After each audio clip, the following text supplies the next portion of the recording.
vous allez mourir, et moi aussi. Vous allez vivre du mieux possible.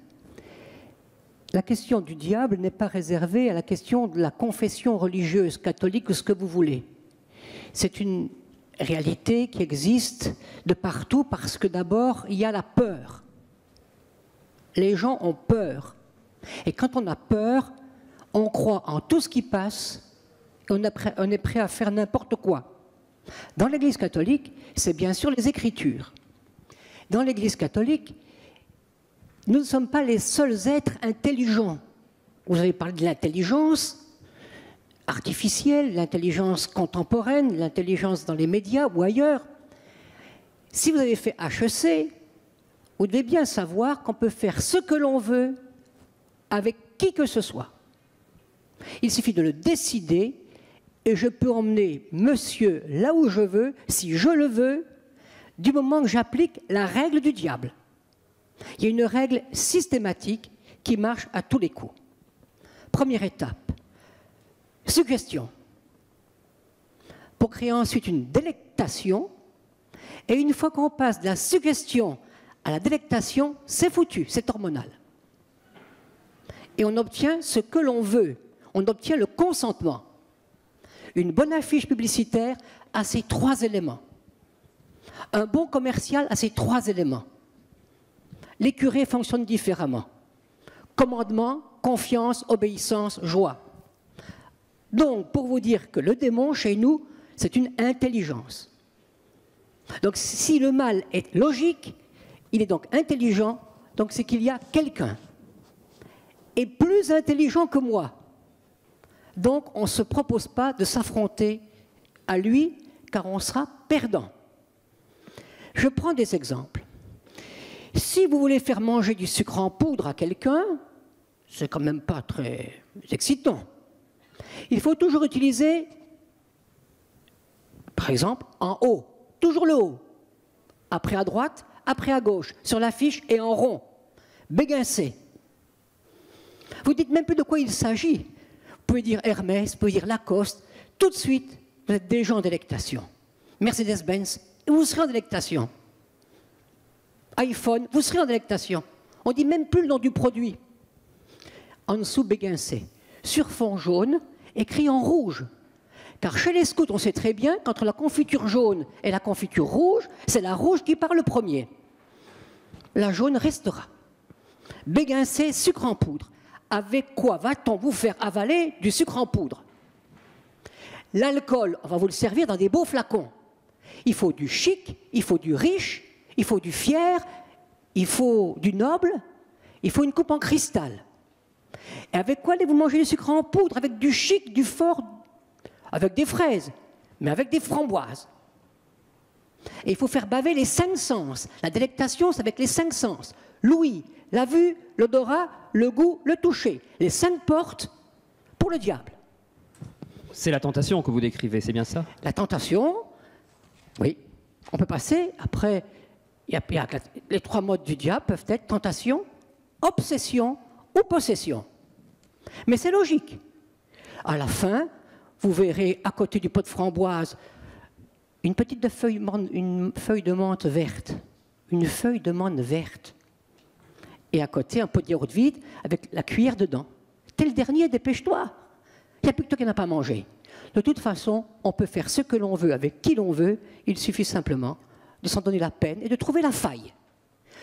Bien. Est-ce le diable ou est-ce nous? N'est-ce pas en nous tout ça? D'accord. Donc, même sans le diable, indépendamment de nous. On peut revenir au père des Jésuites, au général des Jésuites, qui nous a fait une émeute récemment en déclarant Urbi et Orbi que le démon est un symbole. Voilà. Donc grand débat dans l'Église, grand débat actuel, non? Non, petit débat. Pas dans l'Église, mais on a dû passer un peu dans les médias pour un peu rappeler les choses. Dans l'Écriture sainte, vous avez donc le problème du bien et le problème du mal. Si vous mettez le bien et le mal à parité, vous devenez manichéen. Absolument. C'est-à-dire c'est une secte, une hérésie, dont relèvent les cathares, les albigeois et d'autres sectes. Les bogomiles. Voilà. Oui, j'ai dû chercher votre nom. Bien. Donc, toujours est-il nous croyons à l'existence donc d'êtres invisibles qu'on appelle les anges. Vous y croyez, vous n'y croyez pas. Vous les remplacerez par quelque chose d'autre. Les anges, nous ne sommes pas les seules créatures créées. Parmi les anges, il y a les anges tous créés bons, tout a été créé bon. Mais comme ce sont des créatures, ils avaient une vocation. Et à partir du moment où ils n'accomplissent plus leur vocation dans l'ordre de leur destination, ils s'opposent et donc ils perdent ce qu'ils sont, puisqu'ils ne sont plus ce à quoi ils sont affectés. Et en cela, les anges ont donc déchu. Ça s'appelle le péché des anges. Quel est-il? Oh, je ne servirai pas le projet divin. Et le projet divin relève de l'ordre de la création et de l'ordre de l'adoration. Le Satan qu'on appelle Lucifer, nous en avons donc des exemples et ont été possédés pas seulement les pauvres gens pécheurs ou les gens qui auraient une vie désordonnée. La possession appartient aussi aux saints. Des saints ont été possédés, c'est-à-dire qu'ils perdent le contrôle de leurs décisions et même ils ont des gestes, des mouvements qui peuvent être dangereux pour eux. Donc, je reviens à mon papier. Diable, ça veut dire diabolos. Il existe en grec, il existe en latin, il existe en hébreu, dans le judaïsme, dans le christianisme, dans l'islam et dans moult religions. Deuxièmement, les diables ou les démons, quand ils sont dans ce qu'on appelle la rupture avec Dieu, sont donc privés de la vision de Dieu. Et c'est cela qu'on appelle l'enfer. Bien. Qu'est-ce qui prouve que les gens que nous recevons sont possédés ou ne le sont pas? Vous avez bien sûr la vie objective avec les névroses, les psychoses, les paranoïas, etc. Mais comme disait saint Ignace de Loyola, le démon est comparable à un chef de guerre qui veut s'emparer d'une citadelle. Il va donc repérer les failles. Il n'y a donc pas une séparation forcément étanche entre une névrose, une psychose ou une paranoïa. Mais il y a des signes objectifs pour le vérifier. Parce qu'il est plus intéressant d'aller voir l'exorciste que son psychiatre chez certains. Alors, on va y venir, si vous voulez, qui sont les gens qui viennent vous voir et pour quelles raisons et comment vous faites la distinction, effectivement, entre une dépression, parfois, simplement, hein, ou une psychopathie et la possession. Mais pour rester un tout petit peu sur le diable d'un point de vue théologique, donc si je comprends bien, le diable n'existe pas, il existe les démons. Il y a plusieurs démons qui sont ces anges déchus, à qui l'histoire ou l'Inquisition, des prêtres, etc., ont donné des noms que sont Lucifer, que sont Astra. Les noms dans la Bible ne sont pas donnés par les prêtres, mais par la Bible. Vous avez... La Bible cite les démons, oui, tous. Il y a Asphodèle ou... Non, pas, ceux que nous connaissons au niveau de la rectitude des propos, pour ne pas tomber dans l'ésotérisme, qui rapporte 3 milliards à la balance commerciale française. Il y a le prince des démons, Lucifer, qui est le chef des démons. Donc Lucifer, c'est le chef. Il y a les anges qui l'ont suivi, et dans le livre de l'Apocalypse, les anges sont plus nombreux que les étoiles du ciel, on appelle ça les myriades. Il y a 1/3 des anges qui ont suivi Lucifer. 1/3? Oui. Voilà ce que dit il a une capacité... le livre de l'Apocalypse. Ouais. Je cite le livre de l'Apocalypse selon saint Jean. Le prince des ténèbres, le prince de ce monde, le prince des anges, le séducteur, le menteur, l'antéchrist, Beelzéboul, Belzébuth, le grappin, Méphistophélès, etc., etc. On peut vous parler en abstrait comme ça. 1. La réalité des anges, oui ou non? Regardez les tympans des cathédrales. Pensez-vous qu'il s'agisse là d'illumination de gens lettrés qui avaient un problème de dessin et de figuration dans leur imaginaire? Je ne le pense pas. Le démon, soit vous l'expérimentez et vous êtes en lien avec une intelligence, soit vous avez peur de lui. Ceux qui ont peur, eh bien, ils racontent tout ce qu'ils veulent. Ceux qui ont une intelligence, ils peuvent enfin exploiter la situation et s'en sortir. Et mon père, pourquoi Dieu tolère le démon? Ah ça, toute question qui commence par « Pourquoi » est un procès. Pourquoi, chérie, t'arrives si tard ce soir? Comment se fait-il, chérie, que t'arrives si tard ce soir? Merci, merci monsieur.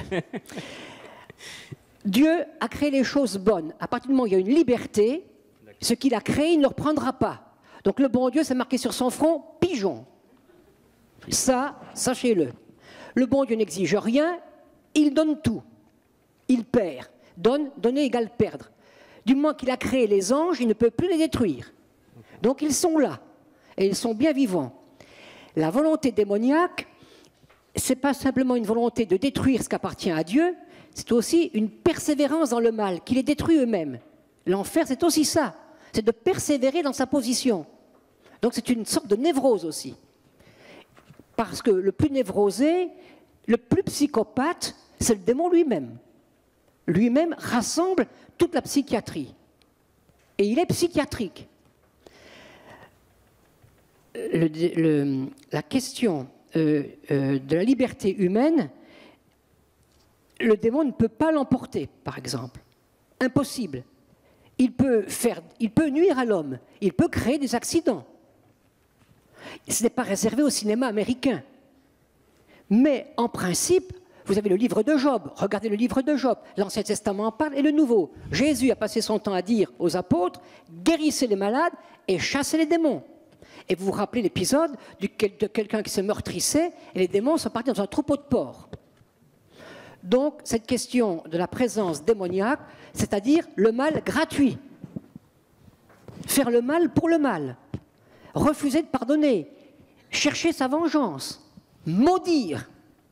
Et donc, il y a des gens qui viennent vous voir, et d'ailleurs, il y a un prêtre exorciste dans tous les archevêchés, je crois, ou les évêchés simplement. Normalement, d'après le droit canon, chaque évêque est tenu de donner à son diocèse un exorciste. Mais vous savez que quand il y a un exorcisme, il peut y avoir des dommages par rapport à la personne qui est possédée comme par rapport au prêtre qui exerce l'exorcisme. Et on a parfois eu des drames avec des morts qui ne sont pas forcément liées à des faiblesses cardiaques ou à des tensions artérielles qui ont été désastreuses, mais il faut être assez prudent. On doit être prudent sur le discernement, pour ne pas prendre la psychiatrie pour la démonologie. On ne doit pas basculer entre tout le démon partout, ou la psychiatrie partout. Donc la question du discernement, le pape François en a beaucoup parlé. Le pape François n'a jamais cessé, depuis qu'il est le début de son pontificat, de parler de ce problème de l'iniquité, le mystère de la violence et de la mort. Le démon, c'est simple, vous le reconnaîtrez dans vos vies sans problème, quelle que soit votre religion. Il pousse découragement, tristesse, mépris de soi, il va jusqu'au suicide. Il vous vide de vos forces. Ce n'est pas simplement avec des cachets que vous en sortirez. Il faut retrouver les motifs de sa joie et de sa raison d'exister. Et ça, il peut l'enlever.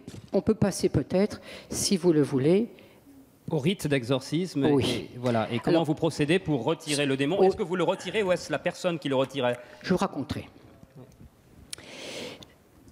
Nous n'avons aucun pouvoir particulier, pas plus qu'un prêtre diocésain. Donc nous sommes en France, je suis donc l'exorciste d'Île-de-France et des armées françaises. Nous représentons mon confrère le père Berson, qui est un prêtre qui vient de l'aérospatiale, il était Arianespace avant, devenu prêtre tardivement. Donc on prend comme exorciste ou des bons paysans qui ont de la jugeote, ou des gens qui ont de la vie professionnelle. On prend des gens qui ont les pieds sur terre. Deuxièmement, nous représentons donc les diocèses de Paris, Nanterre, Meaux, Évry, Versailles, Créteil, Pontoise, Saint-Denis et les armées. Nous sommes 2 pour un grand bassin. Nous recevons 2500 appels téléphoniques par an. Nous avons 15 collaborateurs. Nous, comme prêtres, on en reçoit 600 chacun, donc 1200. Les autres ne reviennent pas forcément. Notre budget est de 25 000 € de fonctionnement. Nous louons des locaux à une paroisse de Paris. Donc nous ne faisons que ça. Pas de baptême, pas de mariage, pas de paroisse, rien. Donc je vous ai quitté pour venir ici. Nous faisons en moyenne un grand exorciste par semaine.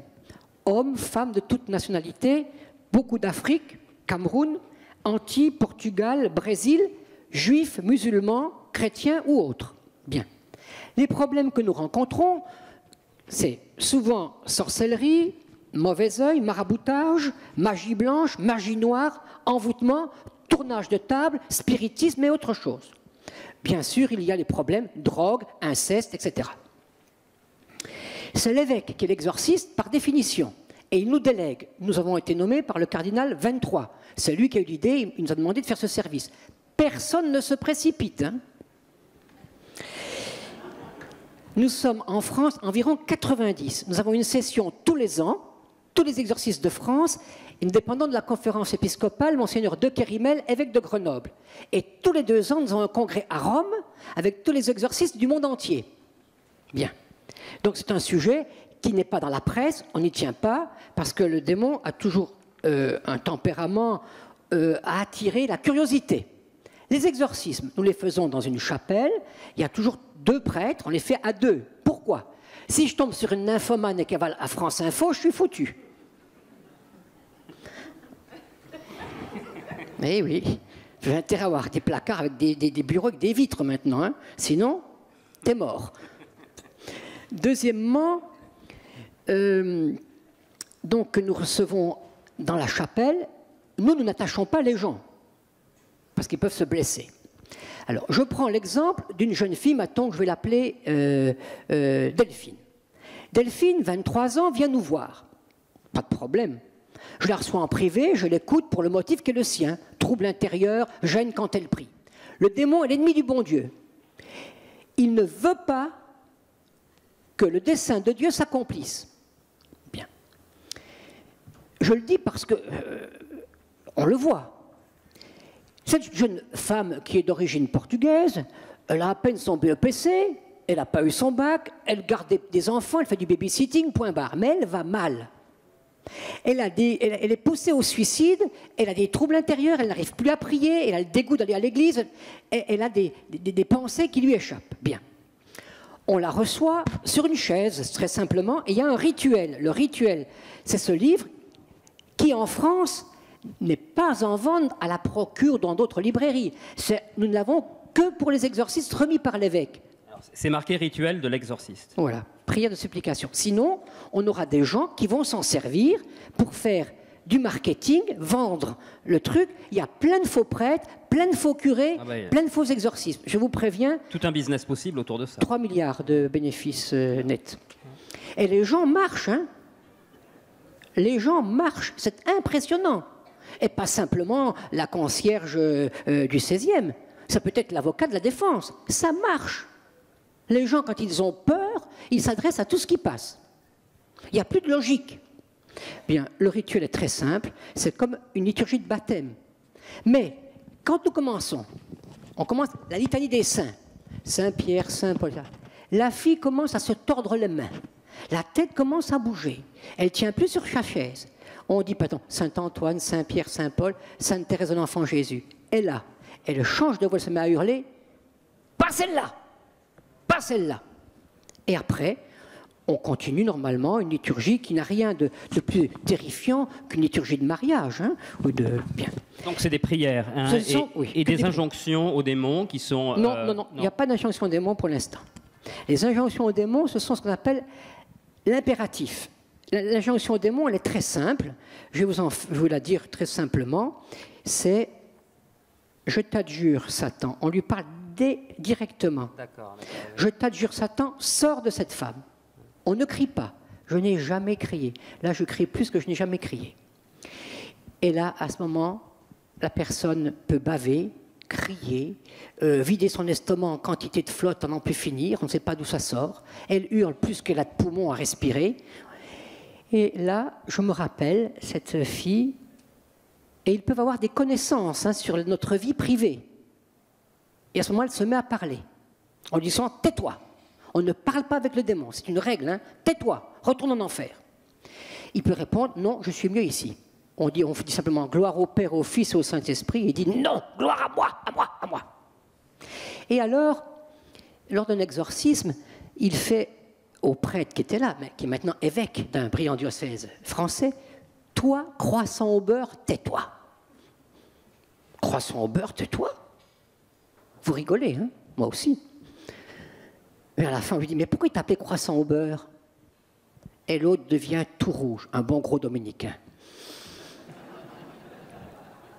Je l'ai déjà confessé. Ah. Oui, l'autre jour, je rentrais de Rome, à l'aéroport, j'avais faim, j'ai mangé 10 croissants au beurre. Quel cochon. Quel cochon! Vous voyez, l'histoire est drôle, mais le but, c'est de décourager l'homme de la bonté de Dieu. Le bon Dieu, il est bon. Il est facile d'aller au paradis. Le démon vous fait croire que c'est difficile, que la religion est compliquée et que vous n'y arriverez jamais. Faux, faux, faux. Le bon Dieu, pigeon. Pour un rien, vous entrez au paradis. Intéressant. On avait fait l'exorcisme pendant 1 heure. Et nous formions d'autres exorcismes. Nous formions un exorcisme du Canada qui était présent. Lui, il croit psycho, c'est psycho, c'est psycho. Le gars, il en a eu pour sa fête.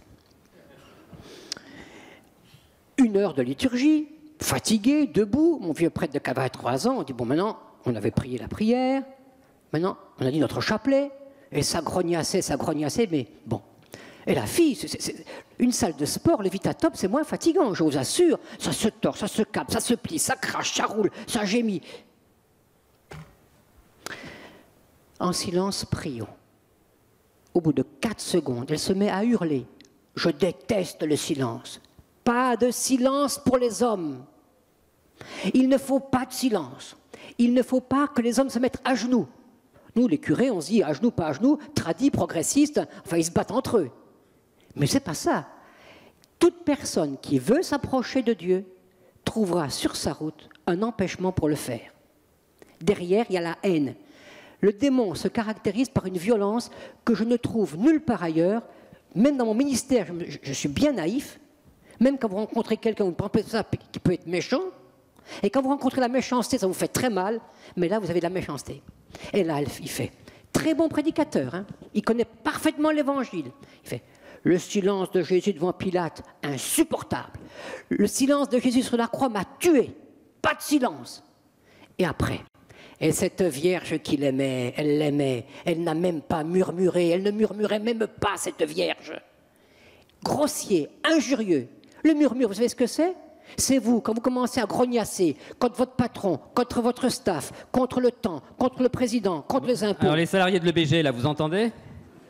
Hervé? Parce que derrière, il y a toujours un verset de l'Écriture. Tiens ton âme égale et silencieuse. Je passe. Cette fille, le démon, simplement, comment sait-on que quelqu'un est possédé? 1. Il change de voix. Une force surhumaine. Et comme on ne savait pas si c'était pas un peu hystérique, mon confrère qui avait été en ambassade à Amsterdam change de langue.